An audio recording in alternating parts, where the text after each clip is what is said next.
Once I got it, like my heart dropped. Hundreds of people made their way to downtown Denver this morning thinking they had a court date. It was just a scam.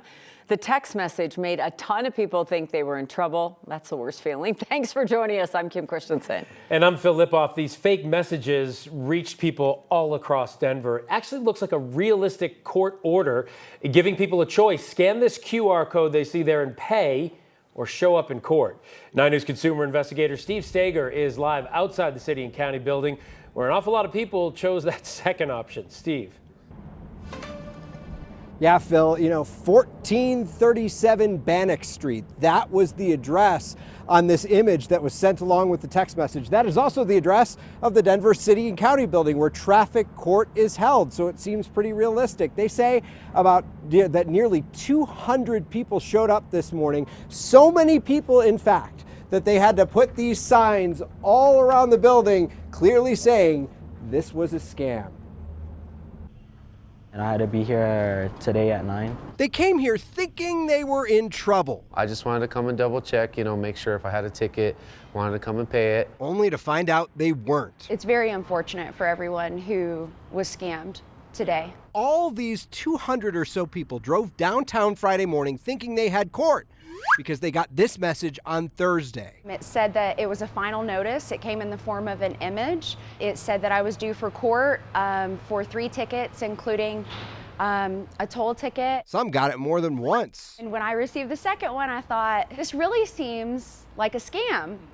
But I thought, if I'm due for court, I cannot risk not showing up. The fact we're doing a story on TV is enough to tell you the message is fake. Convincing, but fake. No, they're not going to reach out to you via text message. All of these people, they didn't do what the scammers wanted, according to Amy Knopfseeger, who runs the AARP's fraud hotline. She investigated the website in the QR code. Said it was $6, right? So do I want to go down to the courthouse or get rid of it with $6? And they're making it a low barrier, so you think, okay, fine, it's just $6. I'll pay it even if I don't know I have this parking violation. They don't want the $6. They want your credit card information, and then they're going to go on a shopping spree. Knopfseeger says the urgency of that message is part of the game. Because once I got it, like my heart dropped. Cybercriminals prey on your emotions, hoping you act before you think. It said final notice, and I knew nothing about this alleged legality, so I went into panic mode immediately. Thankfully, that panic mode only cost these folks time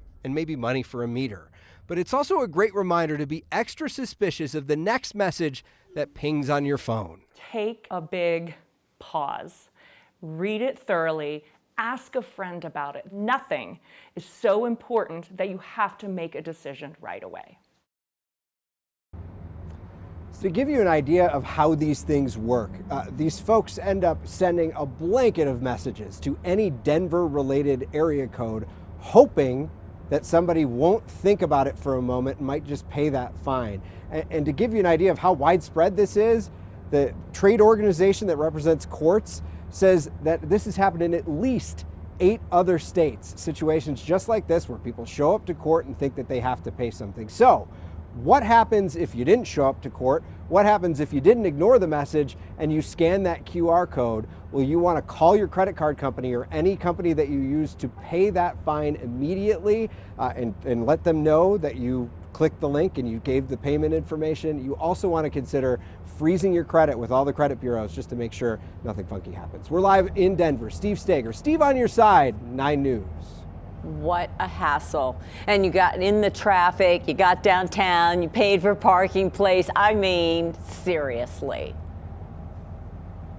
Yeah, and so many people are used to this. Like if you've we've done so many stories at this courthouse with people who have gotten those bad parking tickets and have to come here and actually fight this. This is a court. Things happen here.